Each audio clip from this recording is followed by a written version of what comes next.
Firstly, thank you so much to David for letting me speak to you today. It's a great privilege to meet so many like-minded people. It does so often feel like we're talking to a brick wall when conversing with people about these kind of things. And is that better? Yes. Right, okay. I can hear myself, you see. My name's Jason Barker. I'm an engineer and I'm a scientist, and I live off-grid, about 2 hours west of here, up in the Cambrian Mountains. We're completely off-grid. We don't have any electricity, mains electricity or anything like that. And we're fighting to prevent industrialization from creeping into such sacred landscapes. It really is a battle, a constant battle that we're fighting. I often feel that this is where I am. Often feel that this is where I am, and that I'm constantly doing it. It's become a bit of my mantra, which is not where you want to be.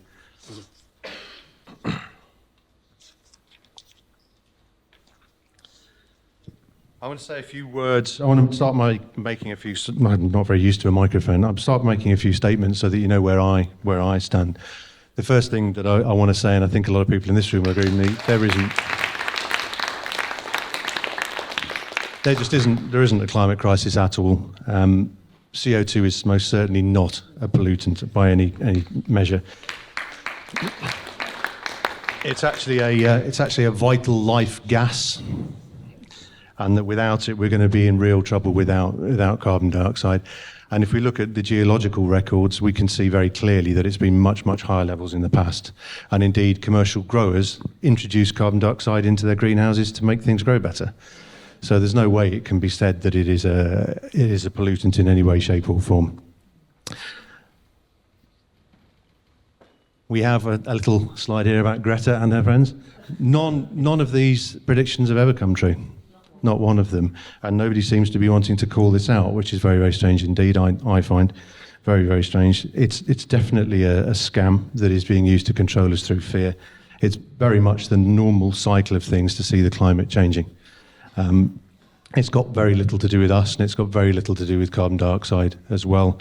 It certainly wasn't Fred Flintstone's Ferrari that melted the last ice age. Geologically speaking, it wasn't that long ago that there was 2 kilometres of ice above this very spot. I wonder what happened to that then. The next one, the Met Office, our friends, the Met Office, they are lying, pure and simple. This is a clip from a press release that was done under a Freedom of Information request. Out of the 302 weather stations that they report climate data on, 103 of them don't actually exist, as has been proven, and there doesn't seem to be any consequences for them at all. They're still working away. They've also changed the way in which they're recording weather data, particularly temperature data, to make it way more sensitive. So temporary peaks, such as aircraft taking off, buses parking, are being counted to drive the averages. And it really is a mess. They are manipulating data, calling it science, in order to take control of everybody. Most people don't have the ability to challenge it, so they simply listen to it. But as soon as you start looking at the data, none of it makes any sense whatsoever. Mr. Gore, he won a Nobel Prize for his film, Inconvenient Truth, which is rather interesting, that he won the Nobel Peace Prize, which is rather interesting considering the subject matter. But none of his predictions have come true, not a single one. Not one of them has come true. He is, however, a very wealthy man now. He's worth, they believe, somewhere in the region of $330 million. And he is now paid $2 million a month to run his hedge fund that does eco investments. And that hedge fund is valued at $34 billion. So you can see very clearly that this is a money-generating scheme. It's going to be very, very difficult to break it, but we do it. So with that in mind, I want to change some of the terminology that we use. I want to stop talking about solar farms and wind farms. Let's call a spade, shall we? They're factories, they're power stations. And if somebody said, we want to build a factory on top of a mountain in the middle of Wales, everybody would say no. But they call it a park or a farm. It sounds so much more friendly. But it's not, is it? It really isn't. Next statement, I suppose. Good old cartoon here. Net zero is utterly ridiculous. It's completely unachievable. It's a maniacal goal that will kill us all in the end. It'll bankrupt us first, of course, but it's completely and totally and utterly unachievable and completely stupid. Renewable energy, well, we know it's not green. We know it's not really renewable. It's totally impractical on a large scale. It really doesn't work. I'll give you a couple of fun facts about this country, because we're in Wales and I live in Wales. We consume as a nation about 1.7 gigawatts of power in a day, and we already have an installed wind and solar capacity of 3.4 gigawatts. So we're already producing roughly twice what we need through so-called green technologies. But the government wants to plaster more and more and more wind farms over the land. It really doesn't work. It's not green, and we don't actually need it in any way, shape or form. As for 100% green energy, well, I took a little spring break in Lisbon earlier in this year. I've taken some photographs of what I could see. That was the palace in Lisbon. There's the Great Bridge, the Vasco da Gama Bridge. You get the message. They were out, I've got colleagues there, they were out for over a week, and that was, it didn't fail because of the renewables, but they couldn't restart the system because they didn't have any traditional power systems to drive it up. I've gone too far. Oh, well, no, that's because it was dark, because the lights were out. Yeah, there was nothing to see. We also have to ask ourselves a very important question, really, with all this extra power that they're trying to place. What's it for? I don't need any more. What's it for? Certainly not for industry, is it? Well, AI data centers probably, and that's what they want the water for as well, which is rather disturbing. I'm not a NIMBY. I don't not want these things in my backyard. I don't want them in anybody's backyard. They're just not right. I'm not a climate denier as well, which is something I've been called, which amuses me enormously. How you can deny climate is rather strange. You can make an argument as to why it's changing. You can make an argument as to how fast it's changing, but you can't deny that things happen. It's always changed. It always will. But you can't fool me with statistics, because that's what I do for a living. I'm an engineer. I use statistics to get a message across that suits my purposes, to get my projects put forward and paid for. That's what I do. What we actually have, instead of a climate crisis, is we have a political crisis, don't we? And we have a truth crisis. We're told that we're spreading disinformation, but the biggest spreaders of misinformation are people like Mr. Gutierrez there. We have a sold-out media crisis as well. At no point are they telling the truth, which is extremely worrying. And quite importantly, we have a sold-out media personality crisis and celebrity crisis. Why is a naturalist talking at the World Economic Forum? What's it got to do with him? Surely he's just going to tell us how pandas mate and how big gorillas are and things like this. It really is absolutely absurd that's happening. The true existential crisis, though, that we face in this country and in the world really is not carbon dioxide, it's not climate change, it's not the Russians, it's not the Arabs, they're just people the same as we are. It's the United Nations and their Sustainable Development Goals. They all look very pretty on that building, and they look very pretty when you read them. They look very sensible until you read them in any detail, and then they become very, very frightening indeed. It's World Economic Forum, and this is an older photograph of there, the lovely Klaus Schwab, who I understand is to be replaced by Larry Fink of BlackRock. So that's the latest. So that would be. It was going to be Tony Blair, everybody's favourite, but now he can't get out of his coffin, so they've decided it's going to be him. But of course, Westminster Palace, there's very, very few people in there who are speaking the truth, and very, very few people there who are standing up for us and talking for us. Hopefully we can change a little bit of that. Same in Scotland, same in Northern Ireland, and I'll give this one for the boo, the Senedd, boo, hiss. We need change. We need change very, very quickly. But that's not that bit of a rant there is not the reason that David invited me to come and talk here. He wanted me to come and talk to you about my mountain, a story about my mountain. This mountain, a mountain in deepest, wettest West Wales, very, very rural. We don't even have roads in this part of the world, and all the communities around me are completely off-grid. We're not connected to anything. The only connection we have to the outside world are gravel tracks that we can drive our tractors and four-wheel drives down. That's it. About 10 years ago, we bought this property, and we've been trying to turn it into a bit of a haven, a bit of a off-grid, grow our own food, rescue animals, this kind of thing area. It takes us 40 minutes to drive to the nearest shop. We're a very long way from anywhere, over a mile from the nearest neighbours. We make a minimal footprint on nature. We recycle what we can. We do everything that we try and do. But unfortunately, the industrialised world that we're trying to escape, it's followed us. Now, this is just a stock photograph of wind turbines to make a point. The ones that are being proposed around by us are to be sat 400 metres up on top of a mountain, and they're designed to be 230 metres tall. Now, this is offshore scale, and this is the size of the turbines that they're looking to plaster the whole of mid-Wales with. Absolutely enormous. It'll be on our southern border. It'll put us in shade, so our solar panels won't work anymore. So that'll be fantastic. This map here shows some of the proposals, as you can see outlined in red. We are, if I get the right button, we are right there on the edge of it. If anybody knows the Climbriane area, that's where we are. Just north of it would be the Elan Valley. So we are very, very rural. And they're proposing to put a huge amount of stuff in just around us, but also all over Wales.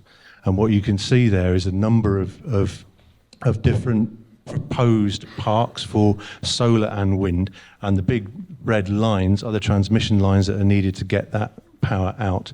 And you notice rather interestingly, this one, where it ends in Ferryside, doesn't go into the national grid, doesn't go anywhere near the Britons, it's being sold to the French. So we're sacrificing our country for another country. There are hundreds, and in fact, since I did this little map, there's more, and I can point you towards an interactive map, a live interactive map that will show you. It's absolutely absurd. It does, we also find, rather interestingly, that Carmarthenshire County Council and the Senedd have put their pensions and invested into the companies that are putting these up. So the level of corruption and the level of insider trading, if for want of a better description, is absolutely astronomical. We'll talk about that a little bit later on, though. I want to talk a little bit about 230-metre turbines, and just to give you an idea of how big they are. As an engineer, I can visualise such things. Not everybody's capable of that, I know that. So 230 metres is 747 feet and 6 inches. That's huge. I'm about 6 feet tall, right? So that is 124 times as tall as me. They also weigh about 9,000 times as much as me, because they're 1,000 tonnes a pop. 1,000 tonnes a pop. And that's just what you can see above the ground. And I'll come on to that. The tallest building in Wales, for those who've been to Swansea, is the Meridian Tower. This is just over 100 metres tall. The tallest building in Britain, of course, is the Shard. And I've tried as best I can to make that to scale. So you can see that what we're effectively being asked to put up with is structures almost the size of the Eiffel Tower all over the rural Wales in the middle of nowhere. It's roughly the size of an 80-floor building, to put it into context. 2.3 times as tall as a rugby pitch is long. Absolutely enormous. And I did work it out, being a geek that I am, that if you got to the top of a 230-metre structure and you jumped off, it would take you almost 7 seconds to hit the ground. You're that high off the ground. That's absolutely astronomical size of thing. It really is ridiculous. So I'm going to give you a little bit of a look at what's involved in getting these up. This is a typical blade-moving lorry for the scale of turbines that we're looking at. This is a photograph from somewhere in Europe, but it gives you an idea. They're going to try and get these around the rural Wales roads, which is rather interesting. About 70% of the weight, about 700 tonnes, is made up of the nacelles, and you can see that, hopefully on that screen, you can see a great big tube on the back of a lorry here. It can take up to 10 of those to get high enough to put the structure together. Again, how are you going to get those lorries through rural Wales roads? And rather interestingly, the nacelle, as it's referred to, which is this bit that has all the gubbins in it, you can see where the blades are attached on the end, and that's got the generator in it. It's full of oil to lubricate it. It weighs 2, maybe 300 tons, depending on the design. And you can see that it's so big, it's taking 2 lorries to move it on tarmac. So when you're trying to move this on rural roads in the middle of Wales, it's very, very, very big.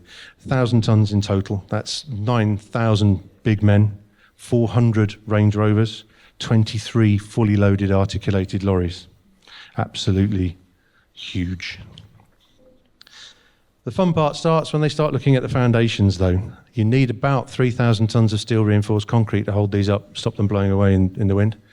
This is a typical hole that's dug for such things. Up where we are, you've got to dig out somewhere in the region of about 3,000 tons of peat in order to get that hole dug. They haven't said what they're going to do with the peat, not a clue. And then they're going to bring in all this equipment and 3,000 tons of steel reinforced concrete in order to hold it up. That's going to mean diggers, it's going to mean cranes, it's going to mean generators because there's no power up there.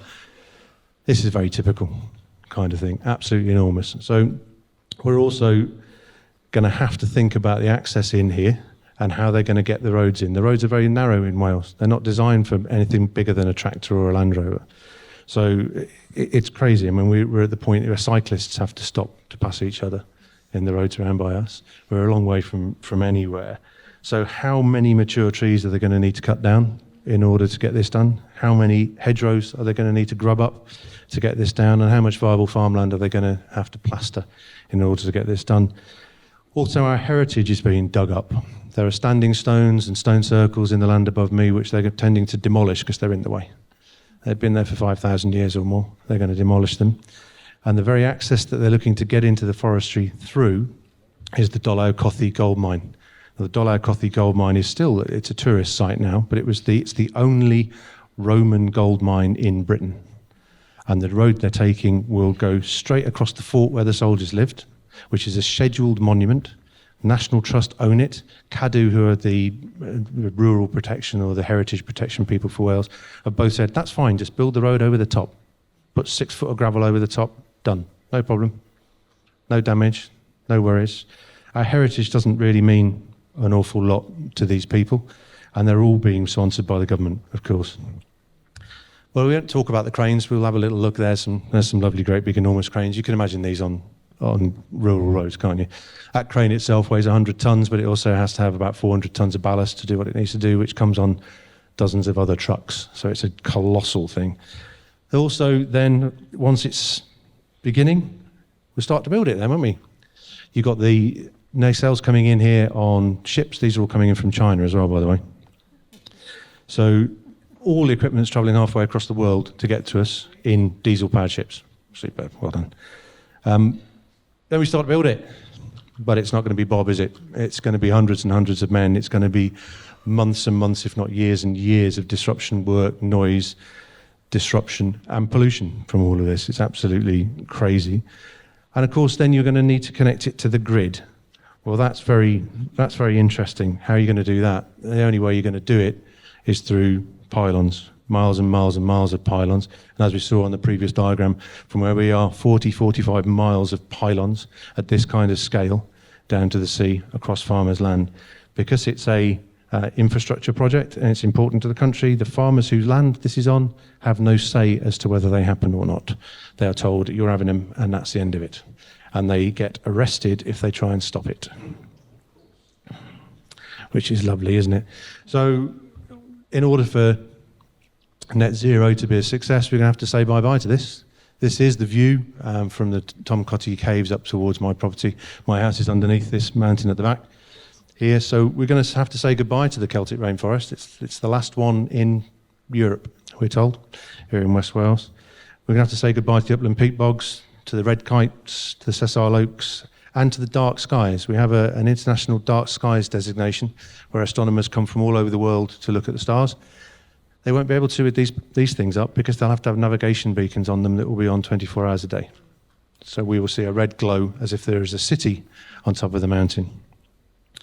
And as we mentioned, Bryn Cadogan is home to 3 standing stones in the stone circle due to be demolished, and all the damage done to the Roman mines as well. Absolutely ridiculous.